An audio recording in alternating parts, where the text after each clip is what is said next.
하나님의 말씀 사무엘상 17장 1절에서 11절 말씀 제가 읽겠습니다.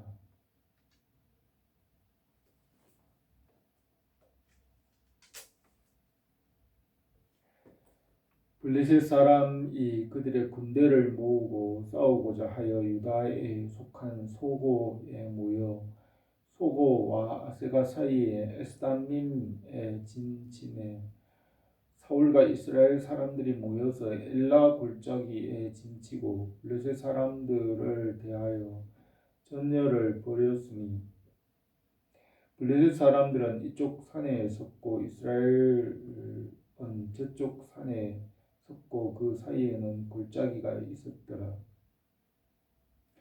블레셋 사람들의 진영에서 싸움을 도두는 자가 왔는데 그 이름은 골리앗이요 가드 사람이라.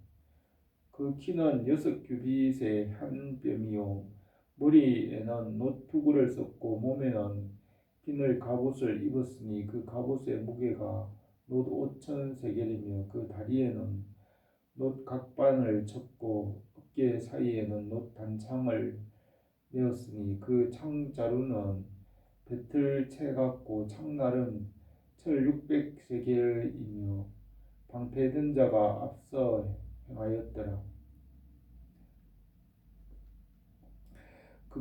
그가 서서 이스라엘 군대를 향하여 외쳐 이르되 너희가 어찌하여 나와서 전열을 벌였느냐. 너는 블레셋 사람이 아니면 너희는 사울의 신복이 아니냐. 너희는 한 사람을 택하여 내게로 보내라. 그가 나와 싸워서 나를 죽이면 우리가 너희의 종이 되고 만일 네가 이겨 그를 죽이면 너희가 우리의 종이 되어 우리를 섬길 것이니라. 그 블레셋 사람이 또 이르되 내가 오늘 이스라엘의 군대를 모욕하였으니 사람을 보내어 나와 더불어 싸우게 하라 한지라. 사울과 온 이스라엘이 블레셋 사람의 말을 듣고 놀라 크게 두려워하니라. 아멘.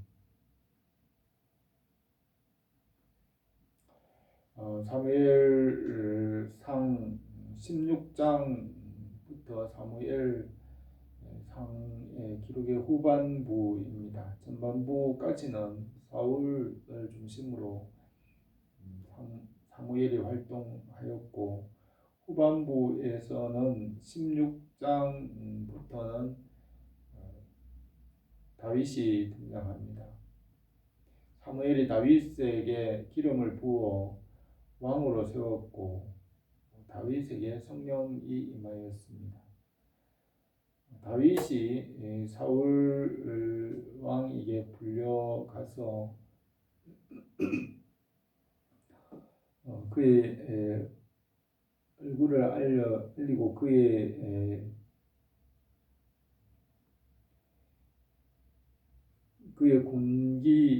무기든 자가 되기도 하였습니다. 그런 다윗이 아직 나이 16, 17 정도 젊은 소년이니까 잠시 동안 사울 왕의 옆에서 무기를 들고 있었던 것 같습니다. 그리고 그 후에 시간이 지나서 다윗은 여전히 다시 집으로 돌아와서 양떼를 따르며 양떼를 먹이는 일을 하였습니다. 다윗은 들에서 양떼를 먹이는 젊은 어린 소년 목동이었습니다. 다윗은 아마 사울의 군대에서 사울 군대의 군기든 자로 잠시 동안 이렇게 있다가 다시 돌아와서 들에서 다시 양떼를 따르며 양떼를 먹이는 일을 하고 있었고 그 형들은 군대에서 실제로 복무하는 그런 상황이었습니다. 그런 때에 블레셋과 이스라엘의 전쟁이 또 다시 시작이 되었습니다. 블레셋 사람들이 군대를 모으고 싸우기 위하여 유다로 나왔습니다. 그리고 이스라엘 백성들도 블레셋 사람을 대체하여 진을 치게 되었습니다. 에스담림과 엘라 골짜기에 진을 치고 서로 골짜기를 두고 이스라엘과 유다가 서로 대치하였습니다. 그때 블레셋 사람 중에 싸움을 도두는 자가 왔는데 그 이름은 골리앗이었습니다. 골리앗의 키가 2m 정도 이상 되는 키였고 머리에 노투부를 썼습니다. 몸에는 비늘 갑옷을 입고 갑옷의 무게가 노 5,000세겔이라고 하였습니다.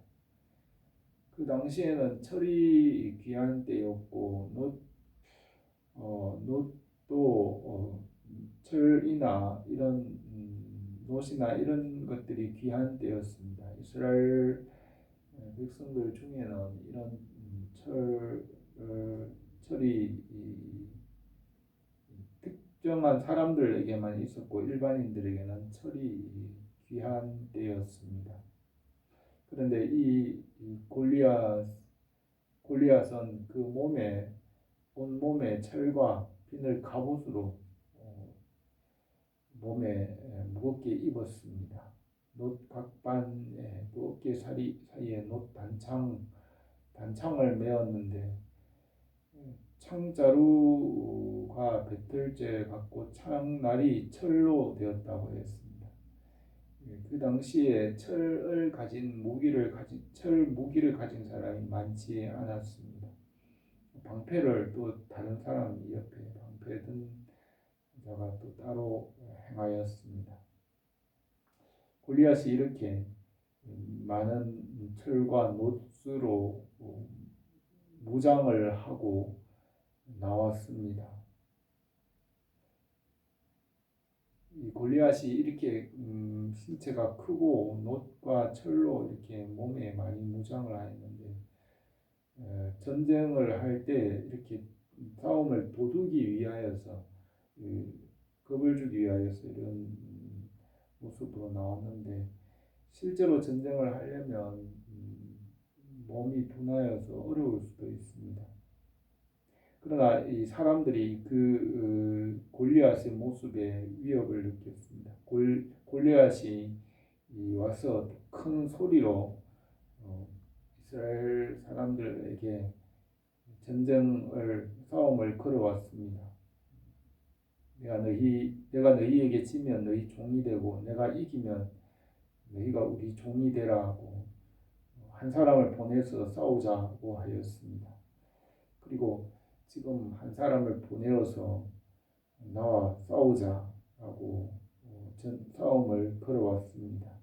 그래서 사울과 온 이스라엘이 그 블레셋 사람 골리앗의 말을 듣고 놀라며 크게 두려워하였다고 하였습니다. 골리앗을 보고 놀라며 크게 두려워하였다고 하였는데 이것은 하나님께서 보내신 시험입니다. 하나님께서 다윗을 위하여서 다윗에게 놓아둔 시험입니다. 다윗을 하나님의 사람으로 또 이스라엘의 왕으로 훈련하기 위하여서 하나님께서 어떤 면에서 다윗 앞에 둔 이 시험, 믿음의 시험이었습니다. 하나님께서는 사람들의 믿음을 시험합니다. 그가 정말 하나님을 믿는지, 하나님의 능력과 하나님께서 하시는 일을 믿는지를 시험합니다.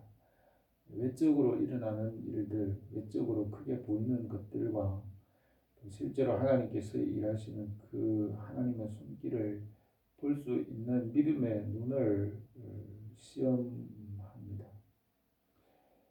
보통 사람들은 외적으로 보이는 것, 외적으로 크게 보이고 외적으로 가지는 것, 그것을 중심으로 보지만 하나님께서는 사람들이 믿음의 눈으로 보기를 원하십니다.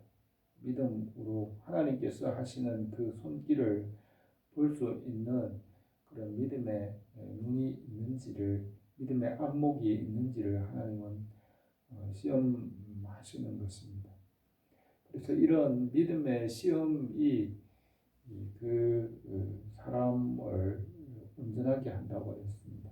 그래서 야고보서에는 너희 믿음의 시련이 오면 온전히 기쁘게 여기라. 그 믿음의 시련을 통하여서 온전하고 구비하여 조금도 부족함이 없게 하신다고 하였습니다. 이와 같이 믿음의 시험을 통하여서 하나님께서 자기 백성을 연단하십니다. 이런 외적인 것이 아니라 그 가운데 일하시는 하나님의 뜻과 하나님의 손길을 볼 수 있는 믿음의 안목이 필요한 것입니다. 사울과 이스라엘은 그 외적인 그 모습만 보고 크게 놀라고 두려워하였습니다. 믿음의 눈이 없기 때문에 놀라고 두려워한 것입니다.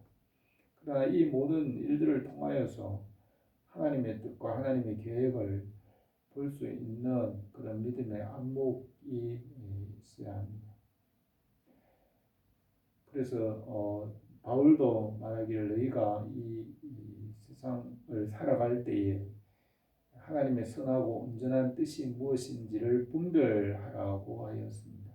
이 세상에서 보이는 것이 아니라 이 세상의 여러 가지 일들과 사건을 통해서 일하시는 하나님의 손길과 하나님의 뜻을 분별할 수 있도록 영적 안목과